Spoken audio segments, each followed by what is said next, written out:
This week I watched 6 movies starting with a number, and here's what I thought of all of them. And for some reason, Joseph Gordon-Levitt is in a lot of number-related movies. If you're new to this series, I have been taking a different letter of the alphabet each week and watching movies that exclusively start with that letter, usually recommendations from you all, and this time I threw in some numbers as well. This is to expand my own movie horizons, but also to get better about logging my movies on Letterboxd. So I watched 4 movies that I hadn't seen before and 2 that I had. And I'm just gonna get this potential hot take off my chest right off the bat. I did not enjoy 2001: A Space Odyssey.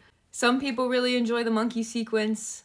I did not enjoy the monkey sequence. I also didn't like the end, but there were multiple parts in the middle that I did enjoy. And I really wanted to love it, I just didn't, and I'm a little sad about it, to be honest. I also watched an Alfred Hitchcock film called 39 Steps, and it's super interesting because it's a very short movie, but a lot happens. Like, if I told you the entire plot, you're like, oh, that's gonna take at least 2 hours. No, it will not. So I have appreciation for that in some ways, and then in other ways I wanted more from it. But the funny thing about it was that there are just so many, like, fan fiction related tropes in this movie, which is why I made the Letterboxd comment that I did, and so I did find that enjoyable.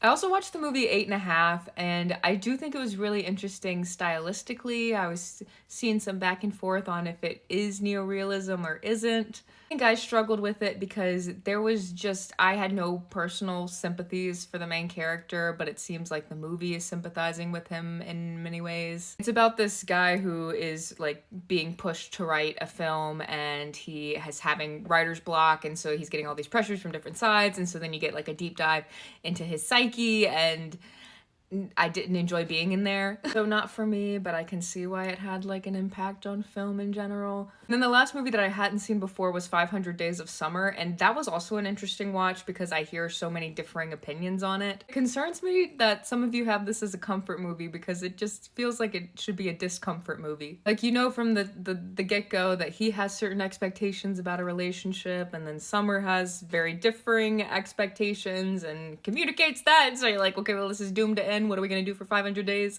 So definitely not like a fun romance movie.